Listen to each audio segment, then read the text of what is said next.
Jom kita tengok rupa anak kucing setelah 2 minggu. Ada 6 ekor semuanya. Tapi sebelum tu jangan lupa like, share, follow, komen dulu. Muka macam Chinese look, putih je. Tengok, ni rupa dia. Ni yang first. Oh, dah gemuk lah. Nombor 2. Ini pun Chinese look, putih. Cerah. Kuat jerit. Color dia berbelang-belang sikit. Semua mata dah berkat, semua dah gemuk-gemuk. Sihat-sihat, alhamdulillah. Tengok. Gemuk-gemuk. Ini nombor 3.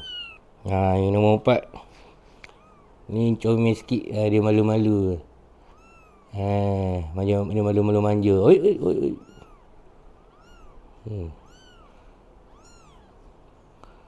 Comel je. Ni besar ni mesti comel. Ngeliat. Yang nombor 5. Comel. Macam teddy bear. Ini saiz 2 minggu Makan cukup. Semua cukup.